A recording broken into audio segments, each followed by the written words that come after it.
मेरे सभी राष्ट्रीय प्रेमी भाई और बहनों, सनातन धर्म को मानने वाले और अपनी पौराणिक विद्या के संबंध में रुचि रखने वाले गुरुजन, संतजन, सभी विद्वानों के चरणों में मेरा प्रणाम स्वीकार हो। आज YouTube चैनल अपने विचार के माध्यम से मैं आप लोगों को जन्म नक्षत्र फल के विषय में बता रहा हूं। ये वीडियो अगर थोड़ा लंबा हो सकता है, मैं कोशिश ये करूंगा कि 2 भागों में न करना पड़े, लेकिन थोड़ा लंबा हो जाएगा।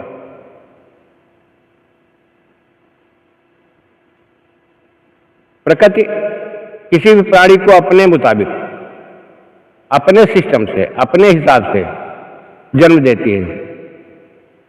संसार में कोई जन्म लेता है तो उसका एक उद्देश्य होता है। इसके बारे में प्रकृति जानती है, जन्म लेने वाले को नहीं पता होता है कि कितनी अवस्था पर आने के बाद में उसे किन किन दायरों से गुजरना पड़ेगा, क्या करना पड़ेगा, कितनी उसकी ग्रोथ बढ़ेगी, कितनी तरक्की होगी। ये सब नक्षत्र पर ही निर्भर होता है। प्राणी कोई कर्म करता है वो भी नक्षत्र के मुताबिक ही करेगा, क्योंकि प्रकृति के अधीन, सब कुछ प्रकृति के अधीन है। जैसे अगर भोजन करना है तो 2 मिनट आप लेट हो सकते हैं, 1 घंटा लेट हो सकते हैं, सुबह से शाम हो सकती है, कोई बात नहीं, लेकिन वो भी प्रकृति के नियम के मुताबिक है। जब प्रकृति चाहेगी तभी आपको उधर तृप्ति का साधन में बनेगा, अन्यथा नहीं बनेगा। जब प्रकृति चाहेगी, जिसको इस संसार में भेजना चाहेगी, उसका तभी जन्म होगा। जिसको जब बुलाना चाहेगी तभी बुला लेगी। ये प्रकृति के ऊपर निर्भर है, हमारे तुम्हारे हाथ में कुछ नहीं। हम स्वतंत्र हैं, विचारों से अपने स्वतंत्र हैं, बाकी प्रकृति से भिन्न नहीं कोई प्राणी। तो आज मैं शुरू से अश्विनी नक्षत्र में जन्म लेने वाले प्राणियों के बारे में मैं बता रहा हूं। जो अश्विनी नक्षत्र में प्राणी पैदा होते हैं, जन्म लेते हैं, सुंदर, भाग्यवान, कार्य में कुशल, स्थूल शरीर, धनवान और लोकप्रिय होते हैं। दूसरा आता है भरणी नक्षत्र। तो अगर इसको हम संस्कृत में ही शुरू करें तो अरोगा सत्यवादी चा सत्य प्रणस्य दृढ़ बता भरण्याम जायते रोका सुसुखी धनवानपई। ये है, लेकिन हिंदी इसका क्या है होता है? भरणी नक्षत्र में जन्म लेने वाला व्यक्ति निरोग, सत्यवक्ता, उत्तम विचार वाला, दृढ़ प्रतिज्ञ, सुखी और धनी होता है। उसका सिद्धांत यह है, कृतिका में उत्पन्न हुए मनुष्य जितने भी हैं, कृपण, पापी, क्षुधा से पीड़ित, दुखी और असत कर्म के करने वाले होते हैं। इस चीज पर ध्यान रखना। रोहिणी में जन्म होने से धनवान, कृतज्ञ, मेधावी, राजमान प्रिय, वक्ता, सत्यवादी और सुंदर होता है।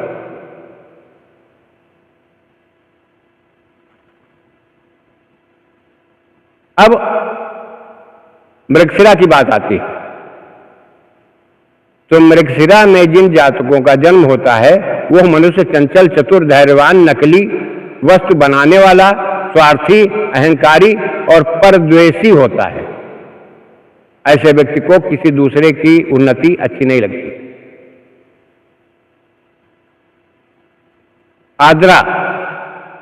आद्रा नक्षत्र का यह प्रभाव होता है कि उसमें जन्म लेने वाला प्राणी कृतज्ञ, अहंकारी, पाप बुद्धि, सठ और धान से हीन होता है।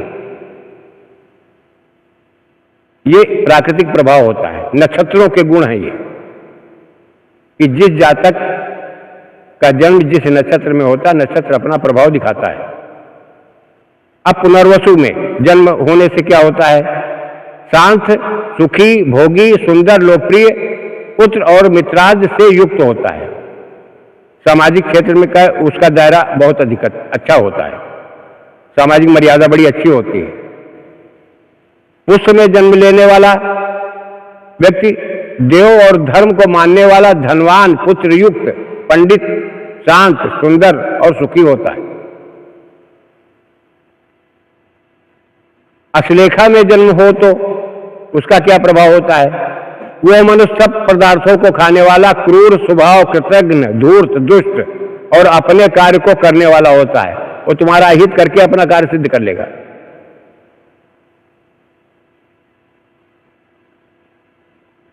मघा में जन्म हो तो मनुष्य बहुत नौकर रखने वाला, धनी, भोगी, पिता का भक्त, उद्योगी, सेनापति एवं राजा का आश्रित होता है। ऐसे व्यक्तियों पर राज्य सरकार, अब तो पहले राजा वाली बात तो खत्म हो गई, लेकिन अब भी ऐसे योग में जन्म लेने वाला व्यक्ति, इस नक्षत्र में जन्म लेने वाला व्यक्ति हर चीज से संपन्न होता है और राज्य से उसको लाभ मिलता है। पूर्वा फाल्गुनी में जन्म हो तो उसका क्या प्रभाव पड़ता है? विद्या, गाय, भैंस आदि धनों से युक्त, गंभीर, स्त्रियों का प्रिय, सुखी और विद्वत जनों से पूजित होता है। ऐसे व्यक्तियों का विद्वानों से संपर्क बना रहता है और विद्वानों के बीच में उसकी इज्जत होती है, मर्यादा होती है। उत्तरा फाल्गुनी में जन्म होने से जितेंद्रिय, शूरवीर, कोमल, वक्ता, शस्त्र विद्या में निपुण, महायोद्धा और लोकप्रिय होता है। हमारे सिर्फ बताने का मतलब यह है कि जो जरूरी चीजें हैं, कोई पढ़ा हो या अनपढ़ हो, अगर इतना ही ध्यान कर ले, अभी मैं आगे दूसरे वीडियो में डालूंगा दिन के बारे में, और जो रक्ता, भद्रा, जया तिथियां जो होती हैं उनके विषय में बता दूंगा, तो मतलब भर का ज्ञान आप लोगों को हो जाएगा। हस्त नक्षत्र में जन्म होने से मिथ्याभाषी, ढीठ, मद्यमयी, शराब का पीने वाला, बंधुहीन, चोर और पर स्त्रीगामी होता है। चित्रा में जन्म लेने वाला पुरुष पुत्र, स्त्री से युक्त, संतोषी, धनवान, देवता और ब्राह्मणों का भक्त होता है। ये गुण इनमें पाए जाते हैं।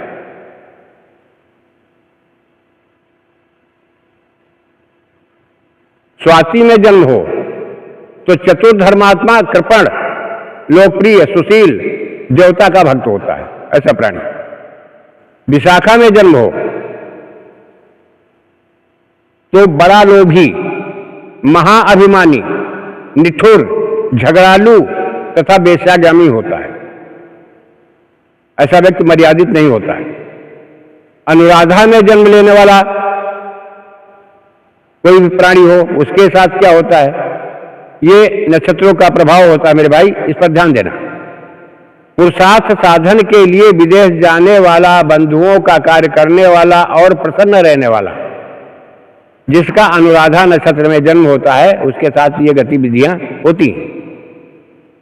ज्येष्ठा में जन्म हो तो बहुत मित्र वाला, प्रधान, कवि, दानी, पंडित, धर्मात्मा और सभी से वो पूजित होता है।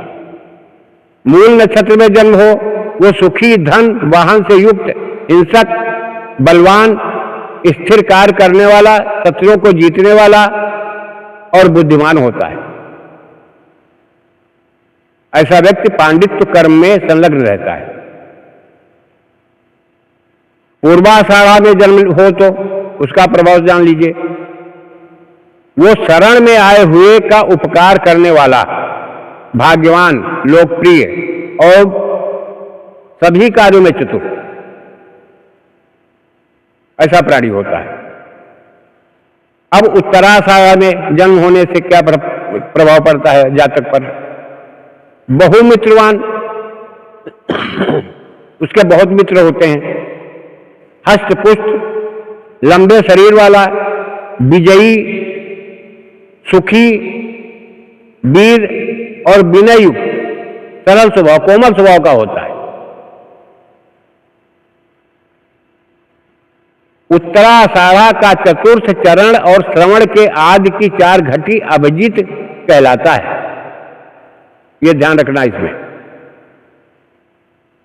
अभिजीत नक्षत्र में जन्म लेने वाला सुंदर स्वरूप, साधुओं का प्रिय, विनीत, यशस्वी, विप्र का और देवताओं का भक्त, स्पष्ट वक्ता, अपने कुल में श्रेष्ठ होता है। अगर ऐसे व्यक्ति के बारे में जानकारी हो कि इस नक्षत्र में इसका जन्म है तो उसका निरादर नहीं करना चाहिए कभी भी।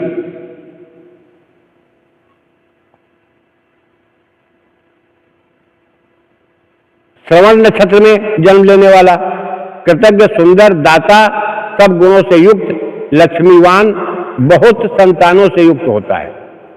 धनिष्ठा में जन्म लेने वाला संगीत प्रिय, बंधुओं से मान्य, सुवर्ण एवं रत्नों से युक्त तथा सैकड़ों व्यक्तियों का पालक होता है। ऐसा व्यक्ति जो होता है, ऐसे व्यक्ति अधिकतर जो भंडारा लोग किया करते हैं, हमेशा चला ही करता है, वो ऐसे ही व्यक्ति होते हैं।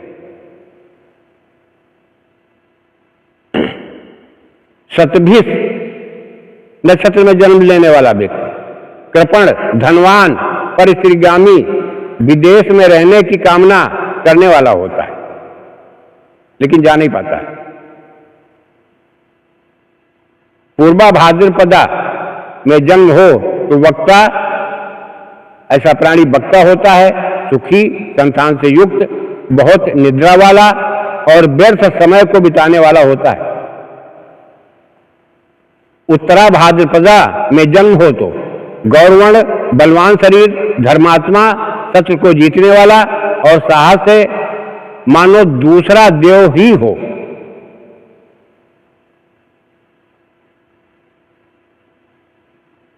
रेवती में जन्म हो तो सब अंगों से पूर्ण, पवित्र, कार्य में निपुण, साधु और वीर, पंडित स्वभाव से, धन धान से युक्त होता है। ऐसा व्यक्ति योग्य होता है।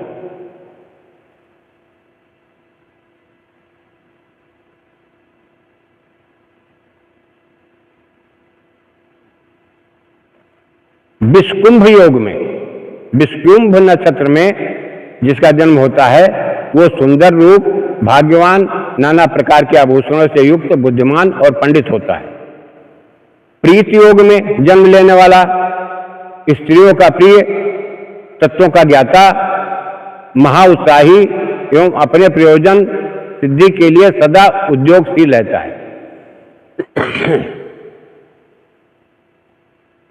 आयुष्मान योग में जन्म लेने वाला मानी, धनवान, कवि, दीर्घायु, बलवान और युद्ध में विजयी होता है।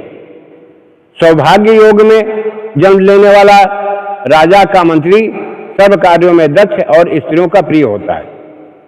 शोभन योग में जन्म हो तो ऐसा बालक बहुत ही सुंदर, पुत्र, स्त्री आदि से युक्त, सब कार्यों में तत्पर और रण में सदा उत्सुक रहता है।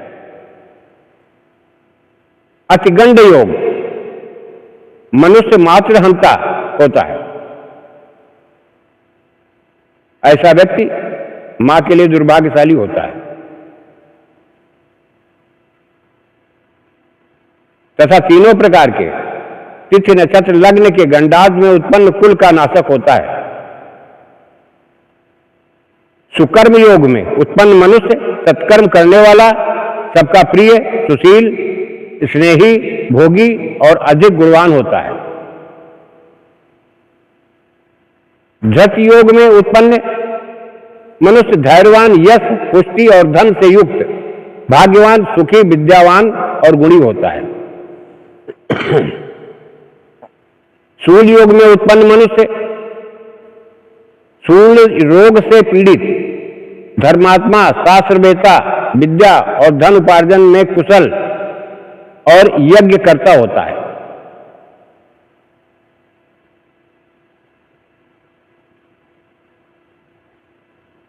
गंड योग में उत्पन्न गंड रोग से युक्त, बहुत क्लेश वाला, उभड़ी हुई नसों वाला, नाटे कद का, वीर और रोगी, दृढ़ प्रतिज्ञ होता है। वृद्धि योग में उत्पन्न सुंदर स्त्री, पुत्राद से युक्त, धनी, भोगी, बलवान होता है। ध्रुव योग में उत्पन्न मनुष्य दीर्घायु, धनी, सबका प्रिय, स्थिर कार्य करने वाला, स्थिर बुद्धि और बलवान होता है। व्याघात योग में जन्म हो तो सर्वज्ञ, सबों का मान और कार्य करने वाला और लोक में विख्यात होता है। हर्षण योग में जन्म होने से बड़ा भाग्यशाली, राजमान, दीठ और धनवान होता है।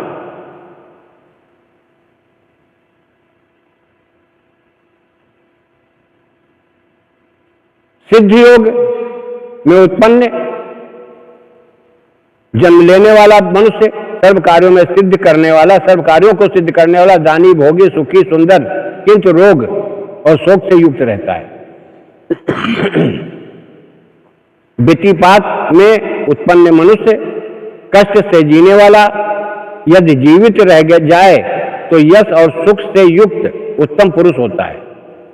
बरीयान योग में उत्पन्न पुरुष बलवान, शिल्पशास्त्र को जानने वाला, कथाकार एवं संगीत एवं नृत्य विद्या में निपुण होता है। परिधि योग में जो मनुष्य का जन्म होता है, अपने कुल को उन्नत करने वाला, शास्त्र का ज्ञाता, कवि, वक्ता, दाता, भोगी और प्रिय वक्ता होता है। शिव योग में सबका कल्याण करने वाला, सबका मंगल करने वाला, लोक में महादेव के समान पूजित, अति बुद्धिमान होता है। सिद्ध योग में जिसका जन्म होता है, दूसरे को सिद्धि देने वाला, मंत्र शास्त्र का प्रवर्तक, सुंदरी स्त्रियों से युक्त, सर्व संपत्ति से युक्त होता है। साध्य योग में उत्पन्न जो व्यक्ति होता है, जिसका जन्म होता है, मानसिक सिद्धि पाने वाला, यश और सब सुखों से युक्त, दीर्घसूत्री, लोक में प्रसिद्ध, सबका प्रिय होता है। शुभ योग में जन्म होने से सुंदर मुख वाला, धनवान, ज्ञान विज्ञान से युक्त, दानी और ब्राह्मणों का आदर करने वाला होता है। शुक्ल योग में उत्पन्न मनुष्य सब कलाओं में निपुण, सब अर्थों को जानने वाला, कवि, प्रतापी, वीर, धनी और सबका प्रिय होता है। ब्रह्म योग में उत्पन्न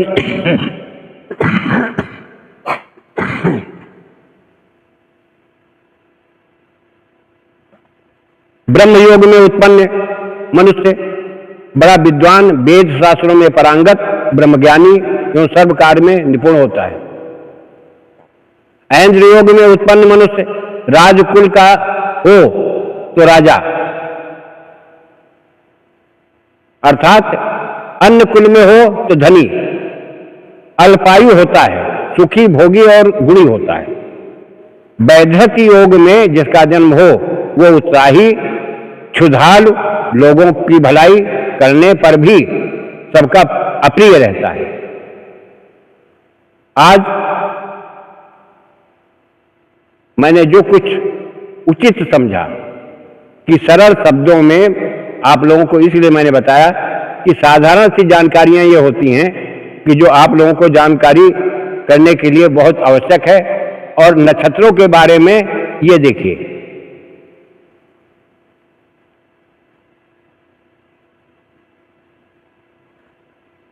इसी के साथ मैं अपनी वाणी को विराम देते हुए आप लोगों को हर हर महादेव,